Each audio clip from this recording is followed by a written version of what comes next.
याज्ञवल्क्य स्मृति है ना। तो याज्ञवल्क्य स्मृति में प्रथम अध्याय हमने कर लिया था। प्रथम अध्याय में क्या था?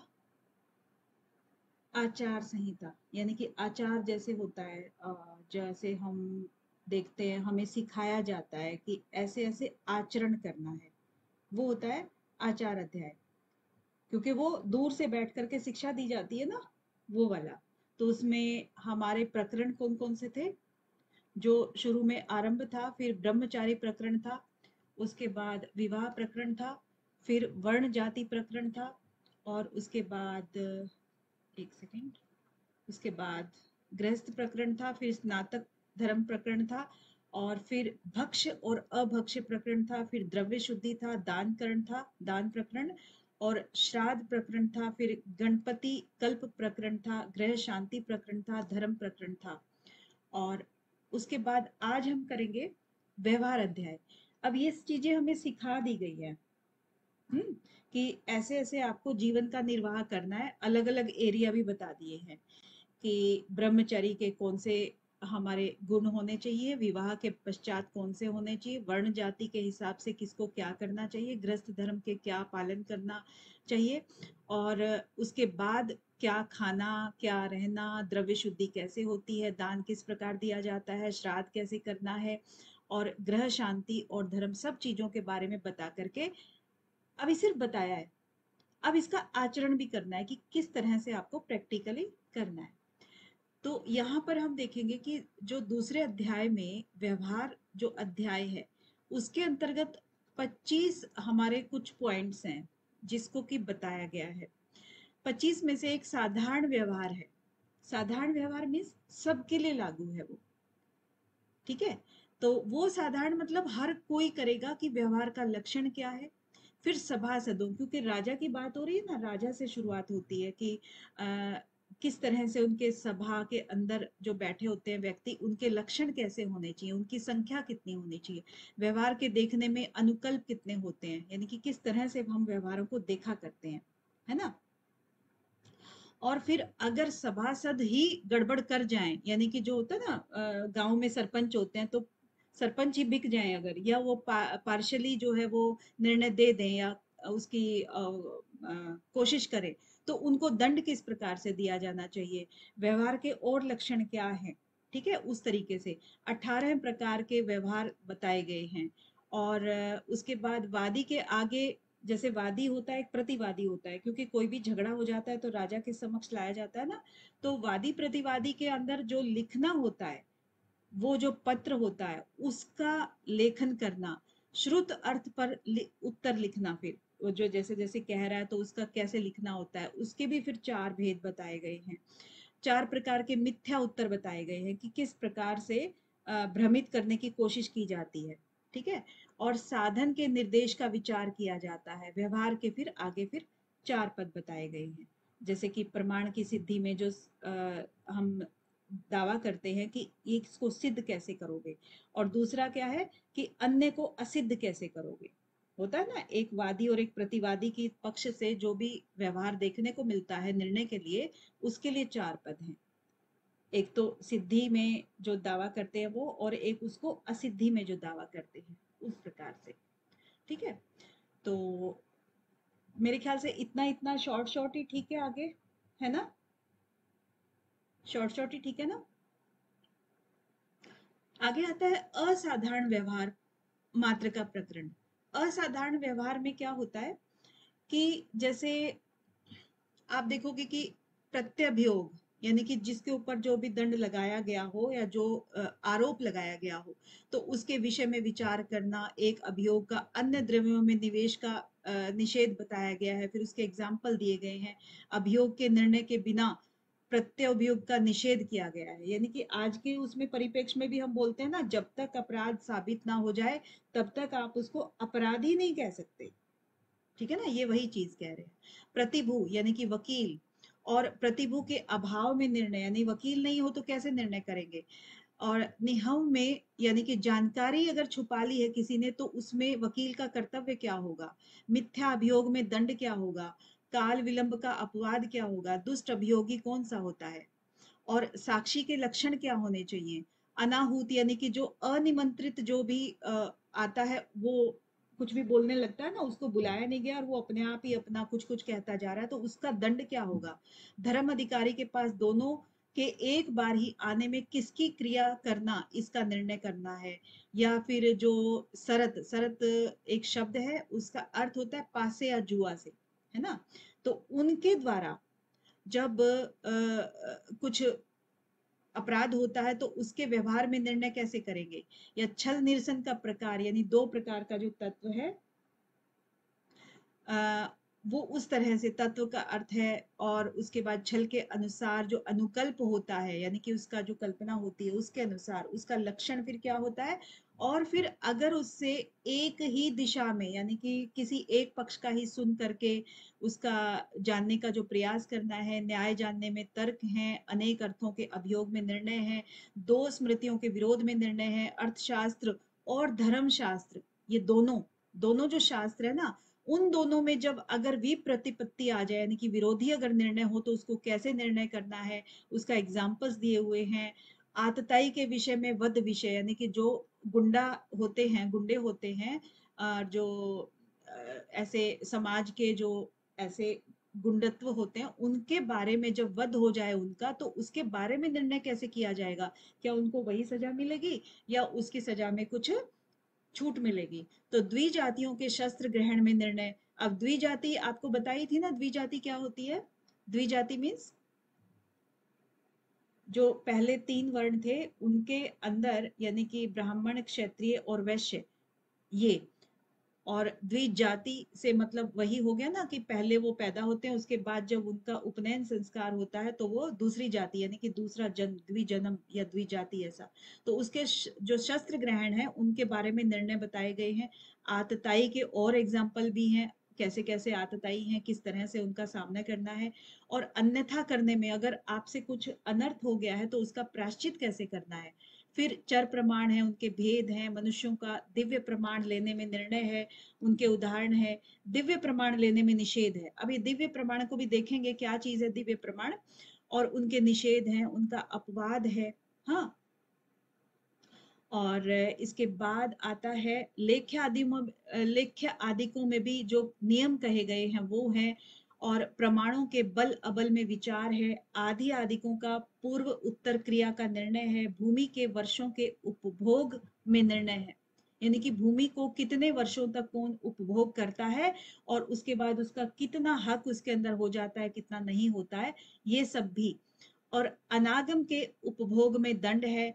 और अस्वत्व के दान में दंड है। अब इसका मतलब क्या हुआ? अस्वत्व यानी कि जो आपका नहीं है, आपने उसको दान कर दिया है, उसको फिर दंड का भागी बन जाता है, तो उसके बारे में दंड का विचार किया गया है।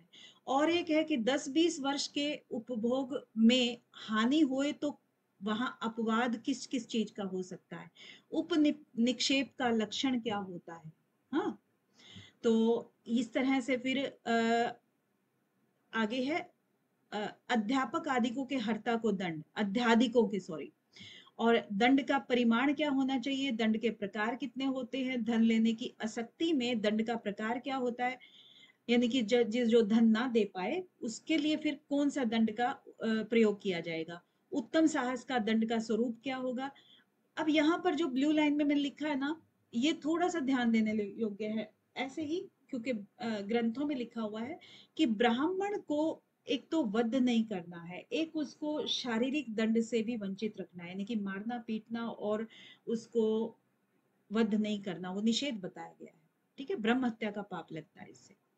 तो शिरोमुंडन आदि दंड होते हैं, जैसे कि सिर का मुंडन करा दिया, ये ब्राह्मण का भी हो सकता है कि सिर का मुंडन करा करके अगर कोई दुष्ट ब्राह्मण है तो उसको फिर वो गधे के ऊपर घुमाते हैं ना, उस तरह का।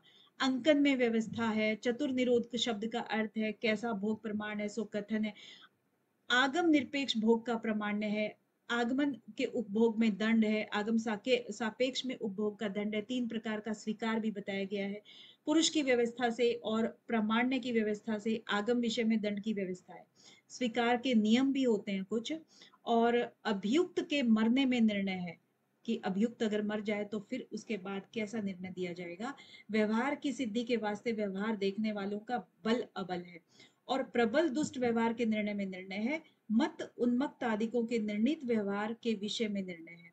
और गुरु शिष्य पितृ पुत्र आदिकों के व्यवहार के विषय में निर्णय, स्त्री भर्ता के व्यवहार के विषय में निर्णय, अनादेयवाद के निर्णय में, और गोप शौंडिका आदि स्त्रियों के व्यवहार में निर्णय, लौट के द्रव्य देने में निर्णय, और तहाँ काल की अवधि जहाँ राजा का भाग द्रव्य स्वामी। अब ये आप ये जो देख रहे हो ना, इसमें ये सब चीजें हैं कि जो व्यवहार हो रहा है, चाहे वो देन लेन का है, और देन लेन में भी जो आपके रिश्ते हैं, चाहे वो पति पत्नी के हैं, चाहे पुत्र पिता के हैं, उस तरह के जो व्यवहार के निर्णय हैं वो वाले हैं। यानी कि लेकर के कर्ज चला गया और लौट करके द्रव्य दूंगा, और ये कह करके लौटना उसका कब है कब नहीं है, तो उसके निर्णय है। तो अवधि का उसमें वर्णन है। राजा का उसमें अगर कुछ ऐसा हो जाता है तो राजा का कितना भाग जाएगा, द्रव्य स्वामी के नहीं आने पर, यानी कि जो उस चीज का स्वामी है वो आया ही नहीं, तो उसके बारे में कौन सा निर्णय कब होगा। तो ये सब किस चीज के अंतर्गत है?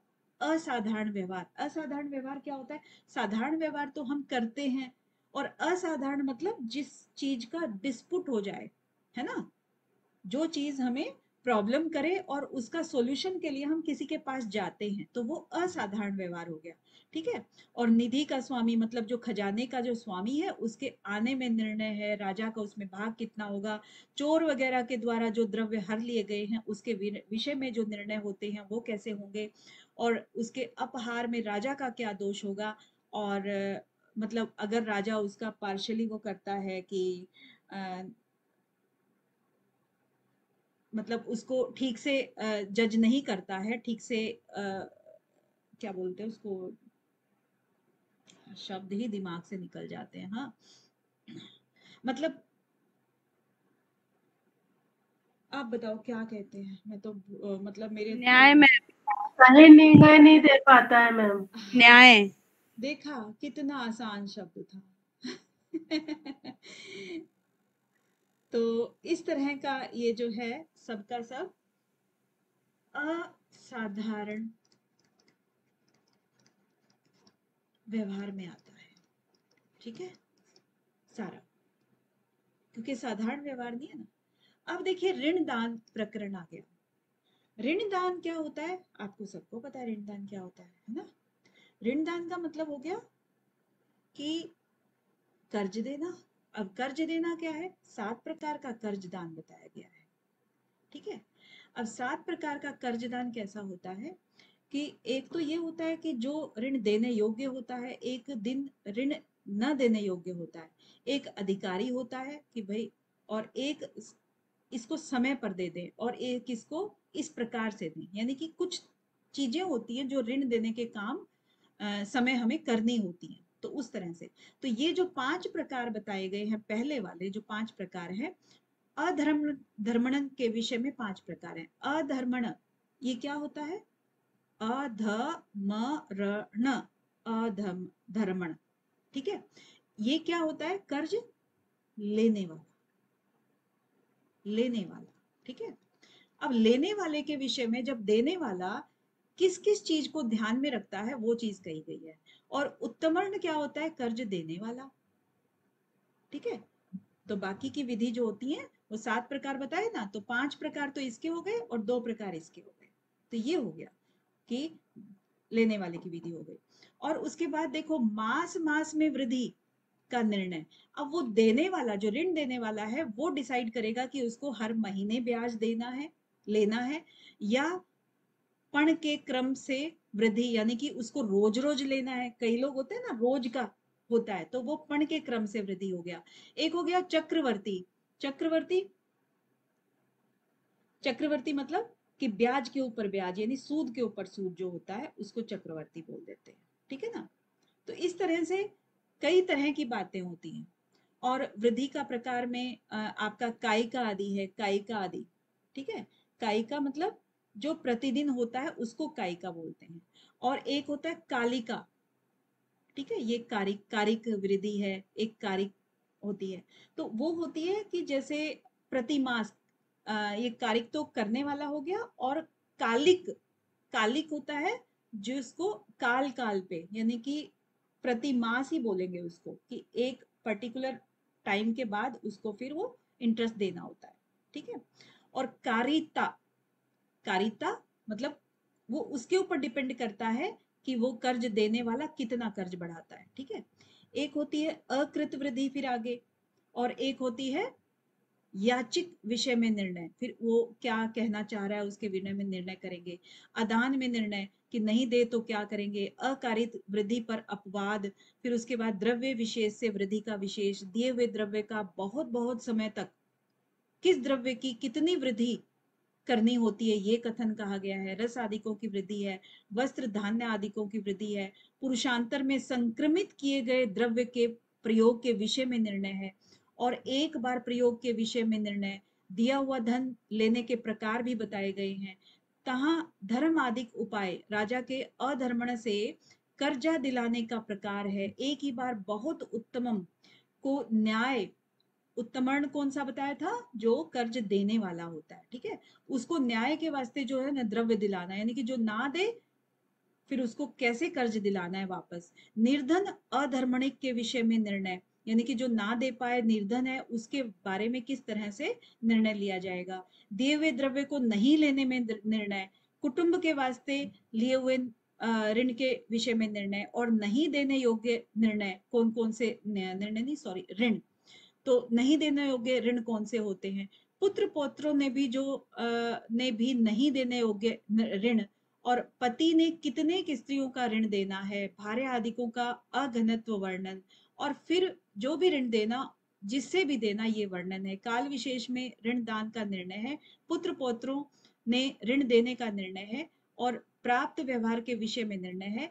प्राप्त व्यवहार में भी ऋण दान के विषय में है। अर्जी बुलाने का जो है निषेध है, और ऋण से पिता को छोड़ने का निर्णय। देखिए बहुत सारे हैं इसमें, तो मेन जो टॉपिक है वो है ऋण, ठीक है ना। ऋण में सारे तो आपके समाज वाले आ गए जो आपसे संबंधित है, आपके पूरे रिश्तेदार आ गए कि अगर पत्नी ने ऋण लिया हो तो क्या कर्तव्य है, पुत्र ने लिया हो या पिता ने लिया हो तो किसका कर्तव्य है, किसका चुकाने का। जब तक ऋण नहीं चुकाया जाएगा, एक की पॉइंट है, जब तक ऋण चुकाया नहीं जाएगा तो उस कुल के ऊपर, जो कुल है जिस कुल का वो प्राणी है उसके ऊपर हमेशा वो ऋणी ही रहेगा जब तक कि वो ऋण ना चुका दिया जाए, चाहे वो उसका 7 पीढ़ियों तक भी रहता है, ठीक है।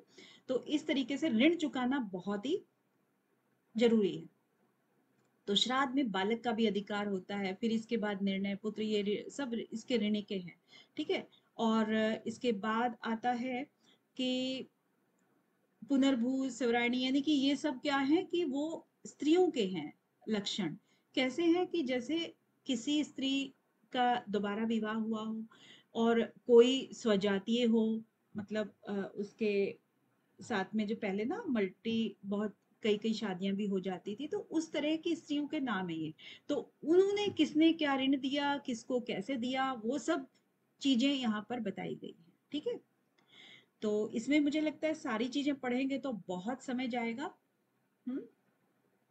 आगे बढ़े ना, ऋण का आपने समझ लिया बस पॉइंट, ये चलेगा।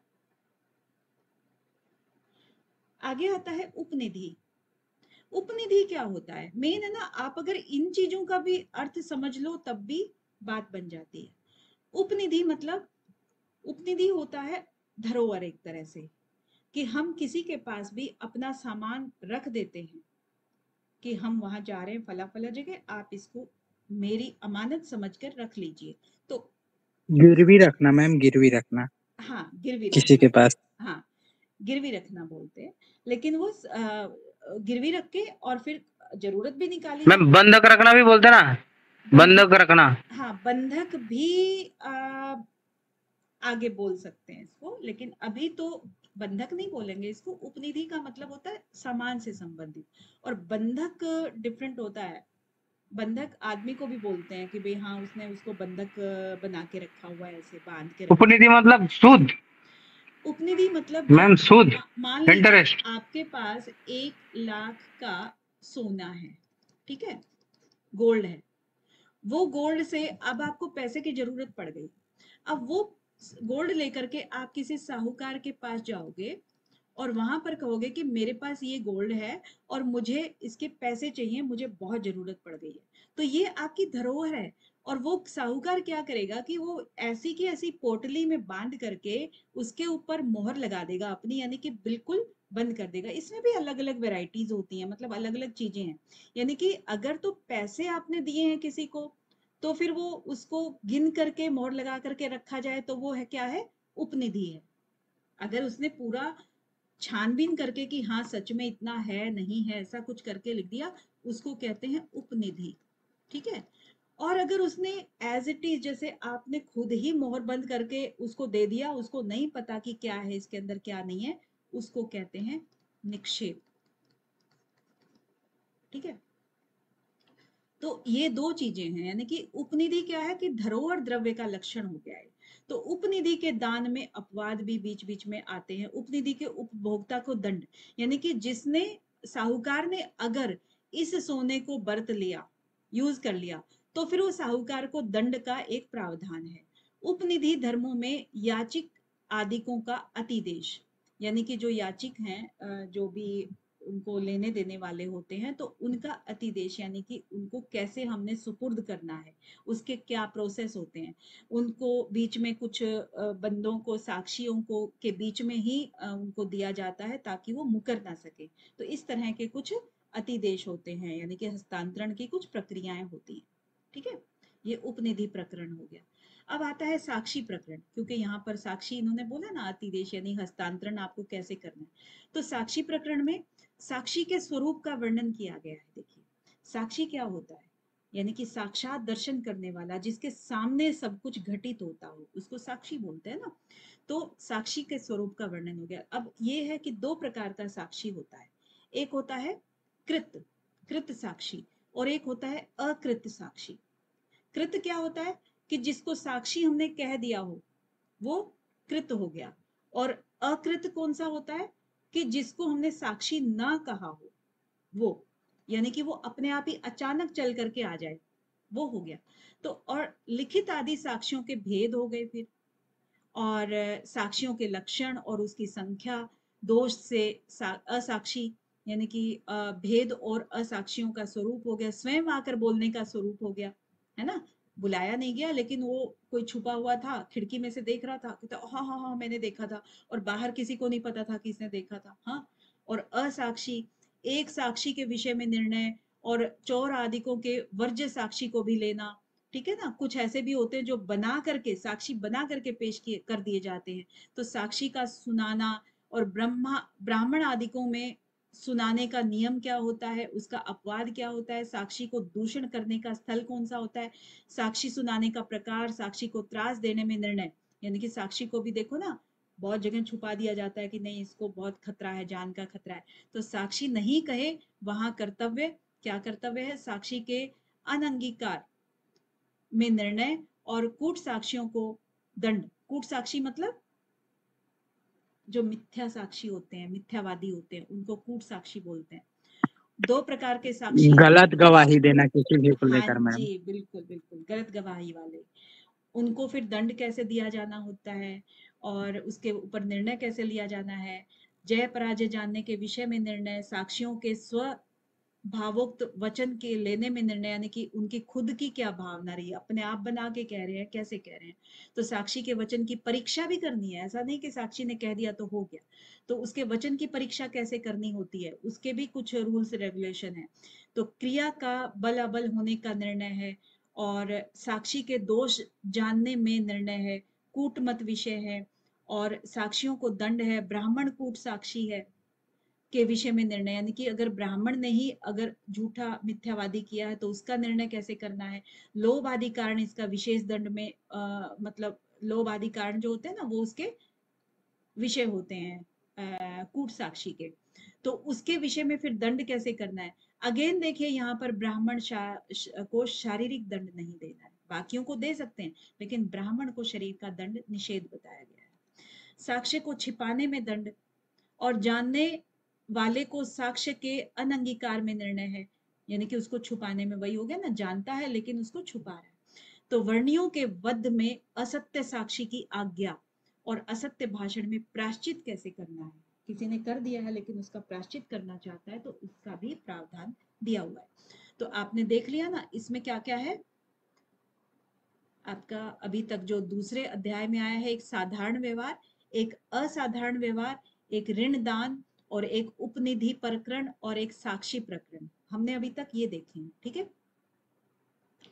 इसके आगे आता है लेख्य प्रकरण, लेखन। अब क्योंकि देखिए आजकल के टाइम में क्या होता है, एफआईआर ये होता है ना, वो भी लेखन ही होता है, लिखित में दो जी सब कुछ देना है। तो वो पहले भी ऐसे ही चलता था। तो दो लेखन के प्रकार बताए गए हैं, एक अन्यकृत लेखन में विशेष है और लेखन संवत्सारिद्यों के निवेश है, लेख में की समाप्ति में अधर्मण की समिति है, ठीक है ना, उसकी सम्मति यानी कि लास्ट में सिग्नेचर जो होते हैं, हाँ, और उसके साक्षियों का भी उसमें वर्णन होता है, लेखक की भी इसमें सम्मति होती है, स्वकृत लेख्य में विशेष है और लेख्य में आरूढ़ ऋण के विषय में विशेष है, यानी कि सब कुछ इसमें इंक्लूड होता है।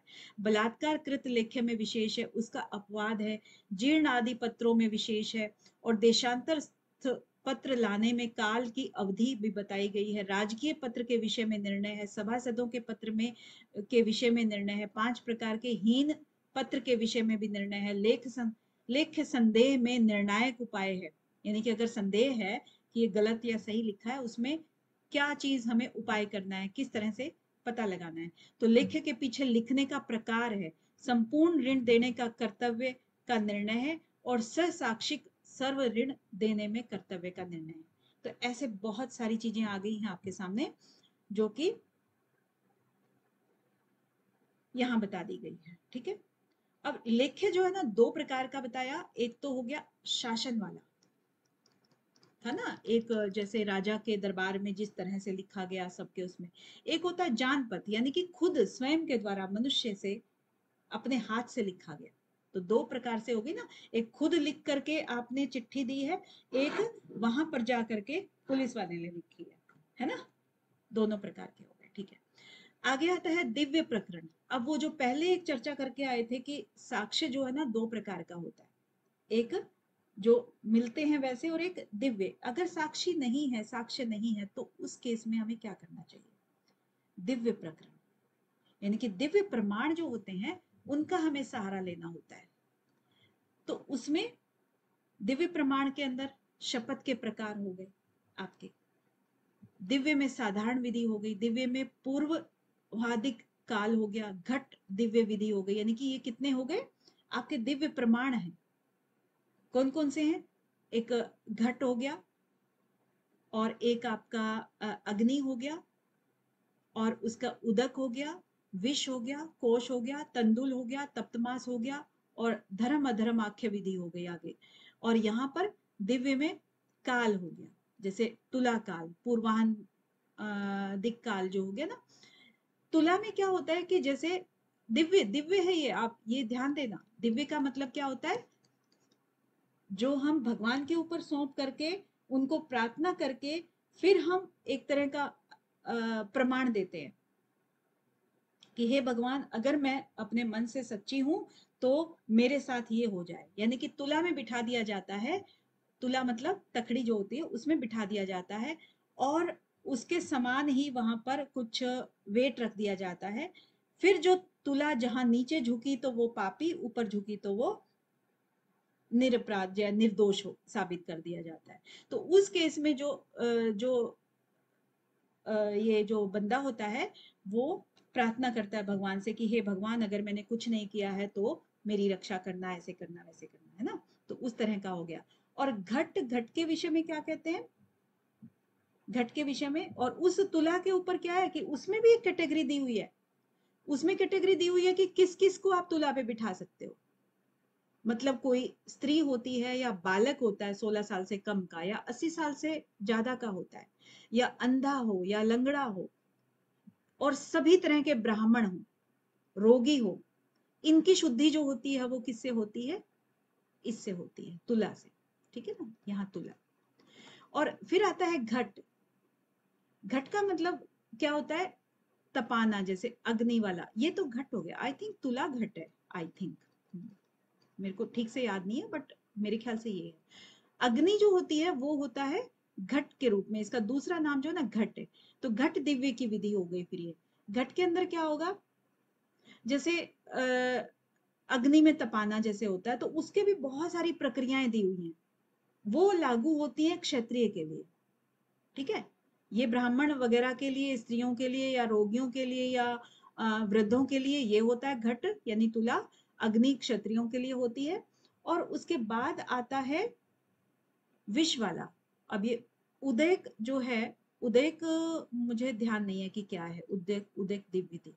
और विष जो है, विष आता है तो उसको भी विषपान कराया जाता है, उसके लिए बट पूरे प्रिकॉशन लिए जाते हैं।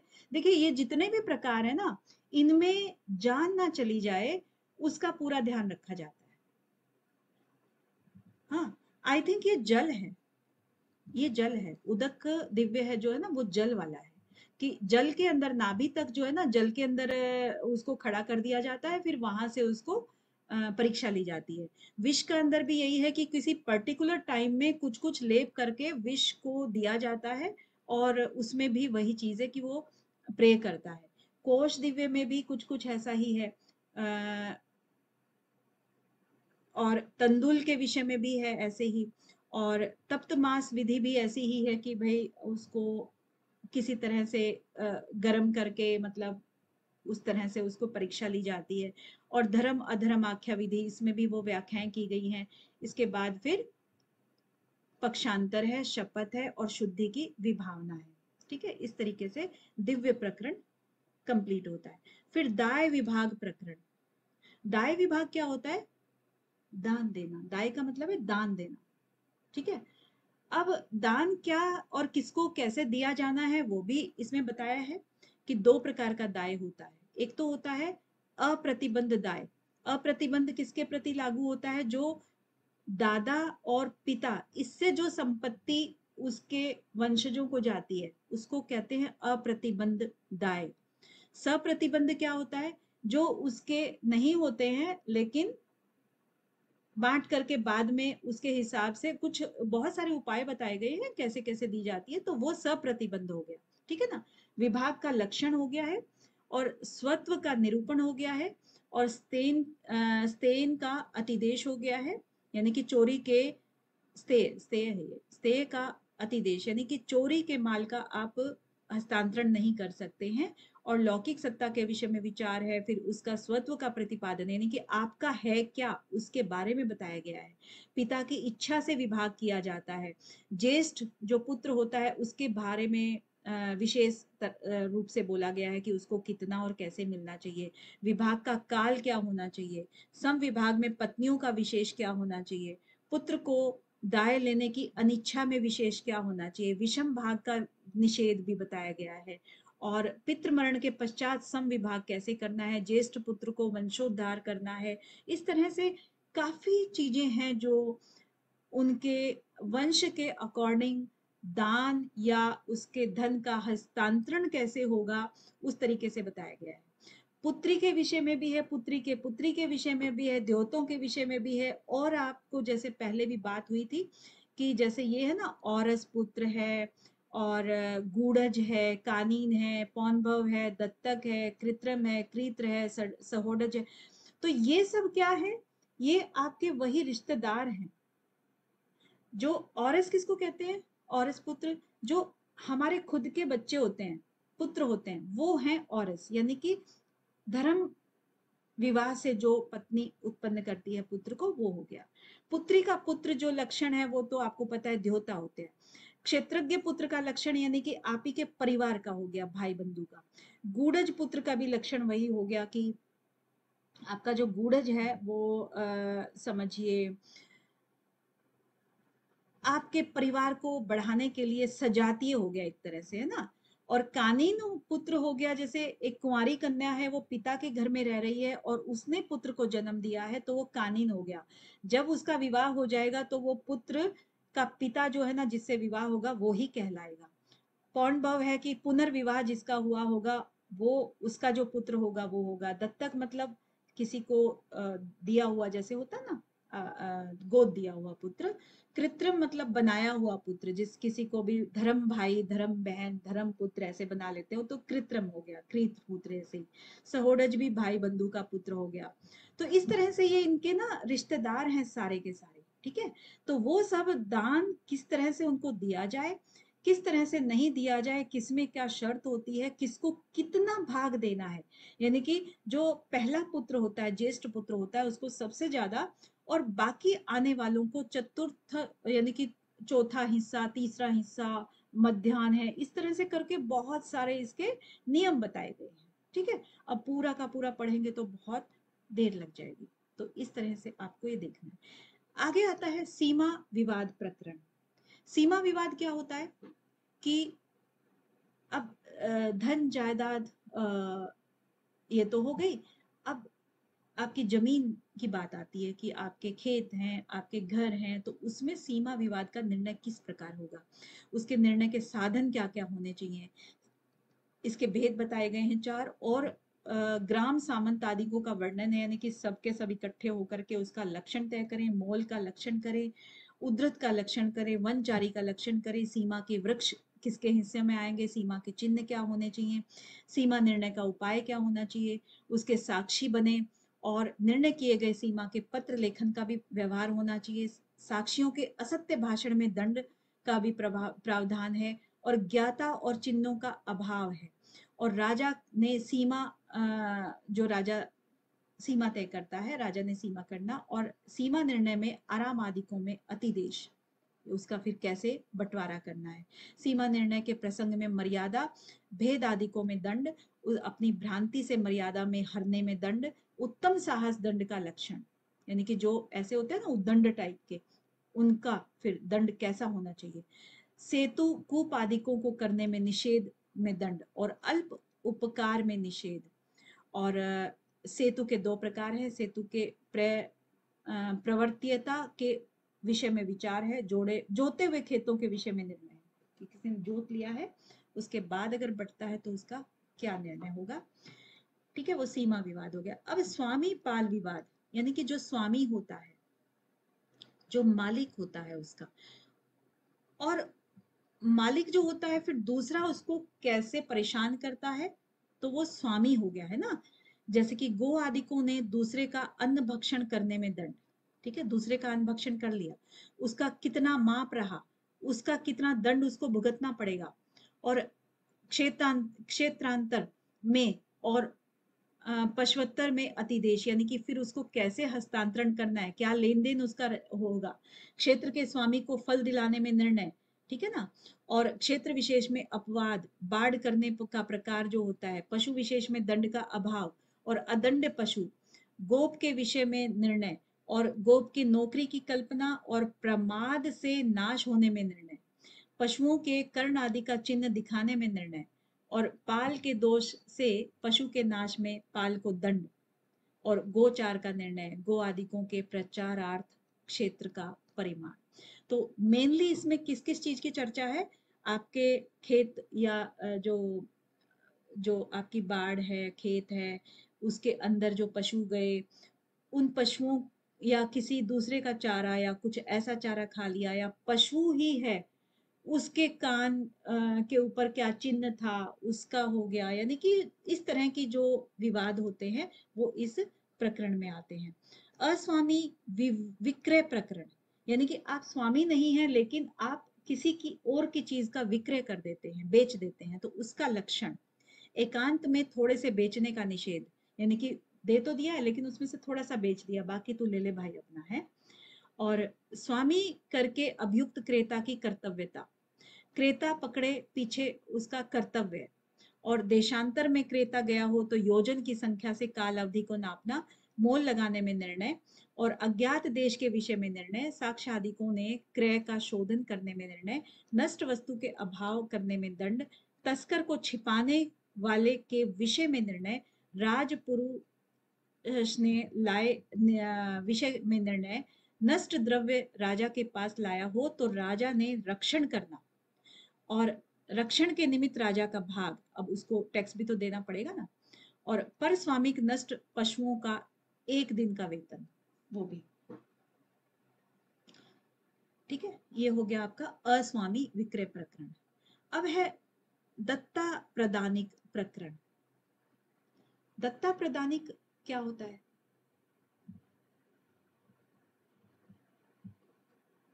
दत्ता प्रदानिक का स्वरूप जो होता है, ये दान रूप जो व्यवहार होता है आपका, दत्ता प्रदान यानी दान रूप जो व्यवहार होता है वो, कि किस प्रकार का आपको दान देना है, किस प्रकार का नहीं देना है।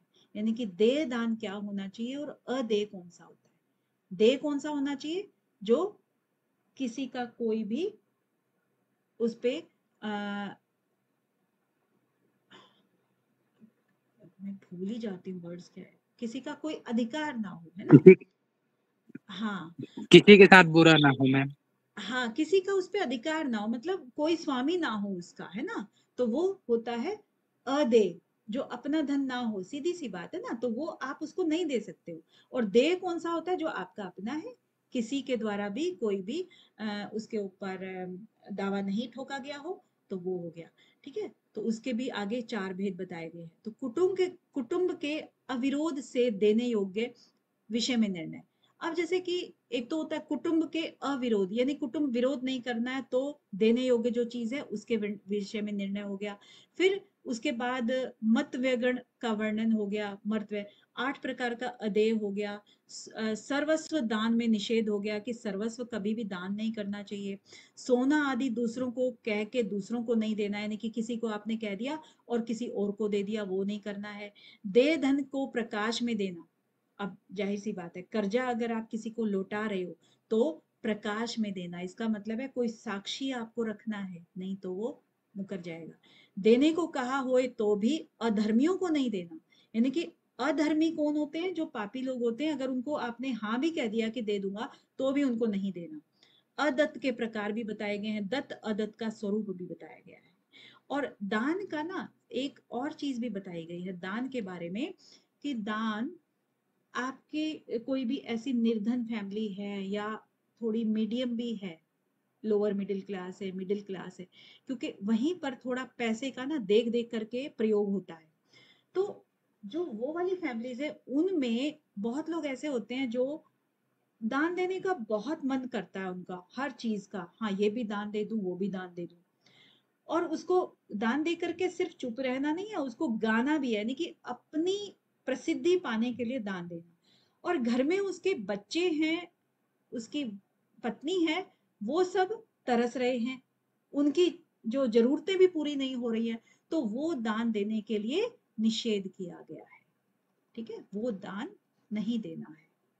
या फिर वैसा दान भी नहीं देना है जो आपके दादा परदादा होते हैं, उनकी वस्तुओं को जब आपके वंश चल रहा है तो ऐसे ही कोई बीच में आकर के दान दे दे, तो वो भी दान नहीं दिया जाता, वो किसी को नहीं दिया जाता, उन पे हक उनके वंशजों का ही होता है। तो कृतानुशय प्रकरण, आगे देखिए कृतानुशय प्रकरण का। कृतानुशय क्या होता है? कृता यानी कि क्रेता, यानी कि लेने वाला, यानी कि खरीदने वाला। ठीक है, तो कृतानुशय का स्वरूप क्या होता है? और यानी कि जो मोल से आपने किसी चीज का मोल ले लिया और मोल लेने के बाद उस चीज को फिर लिया नहीं, मोल करा लिया, मोल भाव कर लिया और फिर लिया नहीं। चलो वो तो बहुत लोग करते हैं, विंडो शॉपिंग बोलते हैं आजकल उसको, लेकिन आपने पूरा कर लिया फिर उसको कंप्लीट नहीं किया। ठीक है ना, उसके बारे में चीजें बता रहे हैं कि पीछे लौटा देने का निर्णय, यानी कि आपने ले लिया, घर ले आए, उसके बाद फिर वापस दे आए, तो वो चीज नहीं होनी चाहिए। दूसरे आदि के दिनों में पीछे लौटा देने का निर्णय, यानी कि एक तो पहले दिन लौटा देना, दूसरे दिन लौटा देना, फिर तीसरे दिन लौटा देना लास्ट होता है, लेकिन उसमें भी आपको पेनल्टी भरनी पड़ती है। ठीक है, चौथे दिन आप नहीं लौटा सकते किसी चीज को, उसमें भी आगे जो है ना चीजें दी हुई हैं कि आप किस चीज को कितने दिन तक लौटा सकते हो, तो वो निर्णय भी बताया गया है। तो बीज आदिकों के विक्रय में परीक्षा का काल है, और स्वर्ण आदिकों की परीक्षा है, कमल आदिकों की वृद्धि है, यानी कि आपको फिर वृद्धि करके देना है उनको, ऐसे नहीं यूज किया है ना कोई चीज तो आपको बढ़ा करके देनी है। और द्रव्यांतर में विशेष है, वास वृद्धि के ज्ञान के उपाय बताए गए हैं इसमें। तो ये कृतानुशय प्रकरण का भाग है। अभ्युपत्ते असुश्रा प्रकरण, यानी कि किसी चीज को स्वीकार कर लेना, यानी कि मैं ये काम कर दूंगा। आपको जॉब ऑफर होती है और आप कह दोगे कि हाँ मैं आ रहा हूं लेकिन आप नहीं जाते हो, वो वाला। तो यानी कि स्वीकार करके सेवा न करने का स्वरूप इसमें बताया गया है। ठीक है। आज्ञा करने को सुश्रा कहा है, सुश्रूषा। जो आज्ञा अपने किसी ने कर दी तो उसको कहा है। अब यहां पर क्या है कि उल्टा कह रहे हैं इसको, अश्रूषा, यानी कि किसी ने कहा आपको काम के लिए और आपने वो नहीं किया। ठीक है, तो वो है।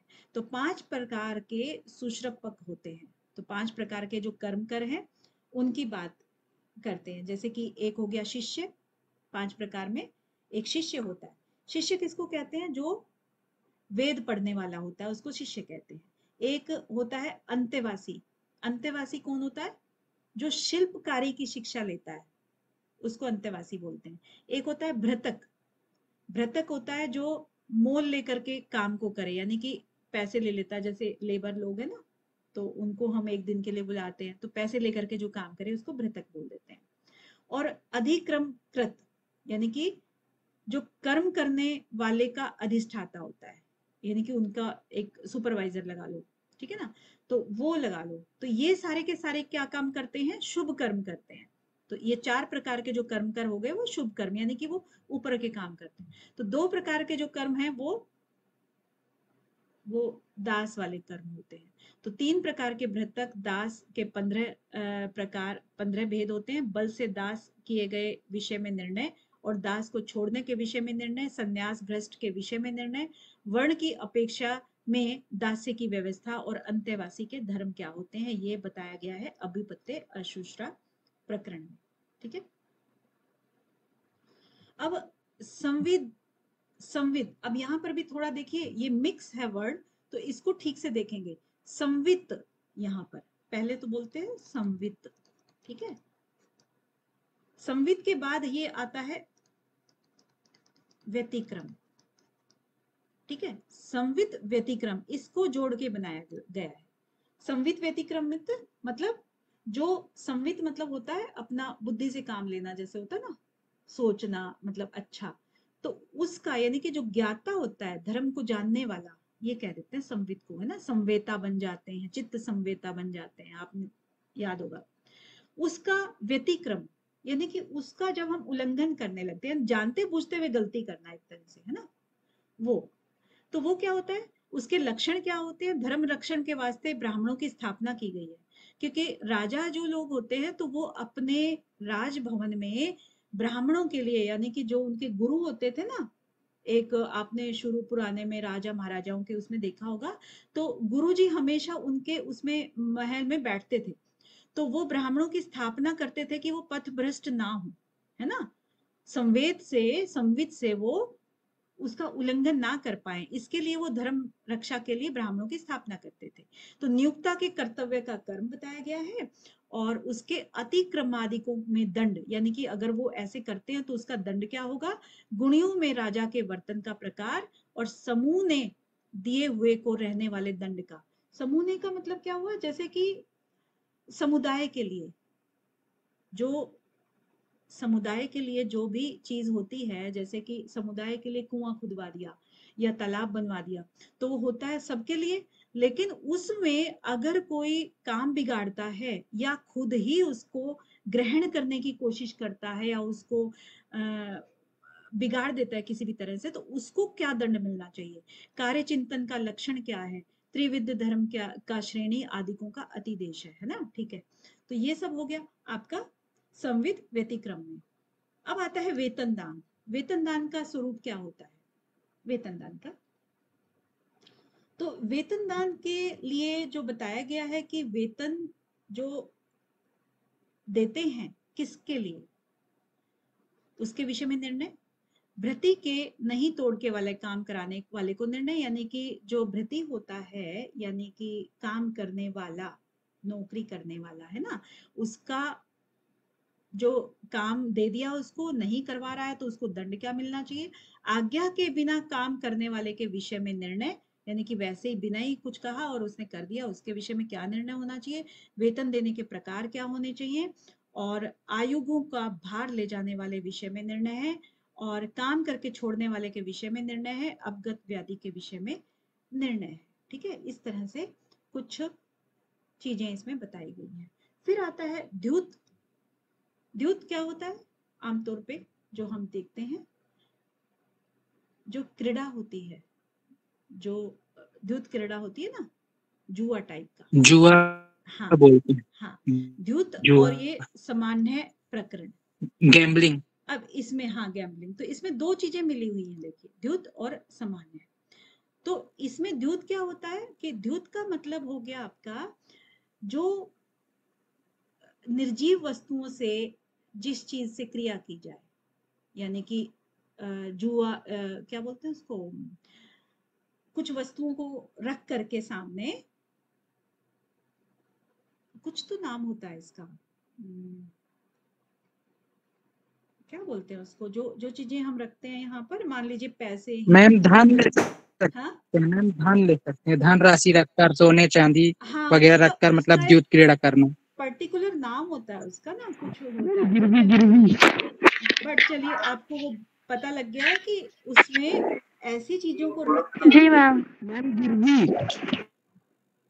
ऐसी चीजों को रख करके फिर वो जो क्रिया की जाती है उसको कहते हैं द्युत।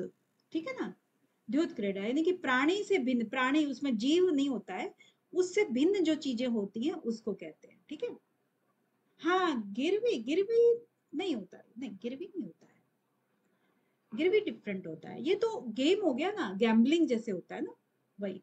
और एक होता है समन्वय। समन्वय होता है जैसे पक्षियों को लड़ाते हैं, मुर्गों को लड़ाते हैं ना, कबूतरों को लड़ाते हैं, मुर्गों को लड़ाते हैं, तो उस तरह के मल्ल युद्ध जो कराए जाते हैं वो वाले। तो ये वाला जो प्रकरण है, उस क्रिया के स्वरूप में उनके अधिकारियों की वृत्ति कैसी होती है, द्युत समाधिकारी का कर्तव्य क्या होता है, सभी ने दिया हुए या राजा ने दिलाना, या राज जय पराजय में निर्णय का उपाय क्या होना चाहिए, द्युत में निषेध करने के वास्ते दंड क्या होना चाहिए, कपट के पाश से द्युत करने वाले को निकाल देना। ठीक है, और सामान्य में द्युत कर्म का अतिदेश क्या होता है। ठीक है, इस तरह की जो प्रक्रियाएं हैं वो भी किसमें है, कौन से व्यवहार, कौन सा है इसका नाम, व्यवहार अध्याय। ठीक है, अब आता है वाक पारुष्य। वाक पारुष्य मीन्स, वाक पारुष्य मीन्स कि जो, मैम बोलने की समझदारी। हाँ थोड़ा बिल्कुल आप सही जा रहे हैं। जो वाक होता है यानी कि बोली, वाणी, वो है, उसका लक्षण तीन प्रकार से बताया गया है, निष्ठुर, आक्रोश और मतलब असली टाइप के आक्षेप में, है ना।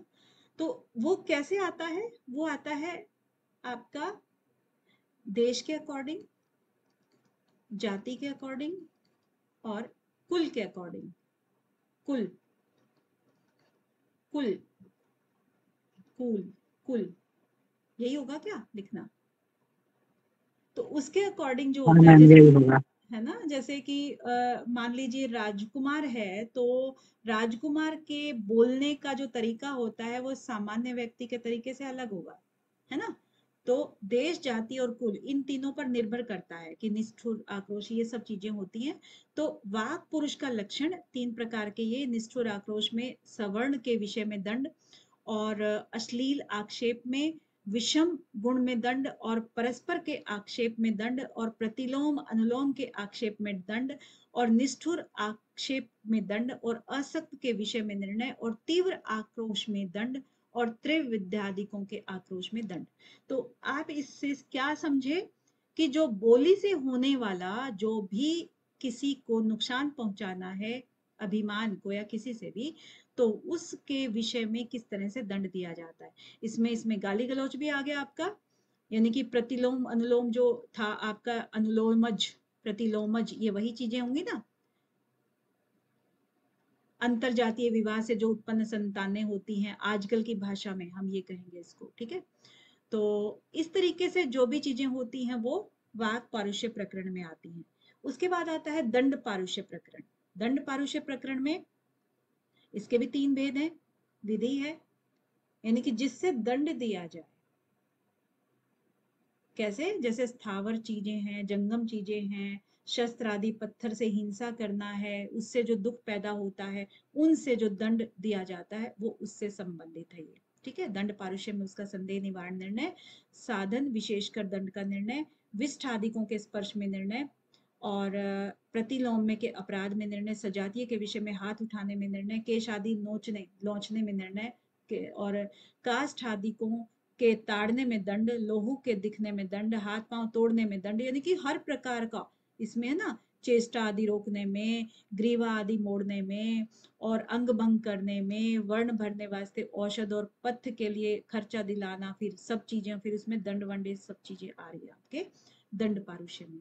साहस प्रकरण भी वही चीज होता है, जैसे दुस्साहस एक तरह से हम बोल सकते हैं। आजकल साहस एक होता है अच्छे काम के लिए, एक होता है दूसरे काम के लिए। तो इससे प्रथमार्थ भेद से 3 प्रकार का होता है। पर द्रव्य के अपहरण में दंड, ठीक है ना। अब दूसरे का द्रव्य है, दूसरे का पदार्थ है, या दूसरे की सामान है, द्रव्य का मतलब कोई भी सामान, उसका अपहरण कर लिया तो उसमें दंड क्या होगा? साहस कराने वाले को दंड, साहस के कराने वाले को दंड, यानी कि जिसने कराया, कृतकारित अनुमोदिता, है ना, उसके विषय में दंड है। भाई की स्त्री को ताड़ने में दंड है, और ताड़ना मतलब घूरना, है ना, या ताड़ने का मतलब प्रताड़ित करना भी होता है। प्रतिज्ञा करके न देने वाले को दंड है, समुद्र और ग्रहों में भेद करने वाले को दंड है, स्वच्छंद विधवागामी आदिकों को दंड है, अयोग्य शपथ करने में दंड है। आप ये सारी चीजें देखोगे ना, तो ये सब के सब क्या है, अलग अलग प्रकार से साहस प्रकरण के अंतर्गत आते हैं। अब इसमें और दंड प्रकरण में क्या है, इतना इतना डिफरेंस आप देख लेना। हालांकि बहुत ज्यादा वो देखने की जरूरत नहीं। यहाँ पर क्या है कि साहस का मतलब है आपने दुस्साहसी काम किए हैं, ठीक है। ये वाले काम में आपको जो अनएथिकल काम होते हैं उसकी बात कर रहे हैं। मेरे ख्याल से इसके आगे भेजे में जाएगा क्या? टाइम हो गया, बाकी कल करें।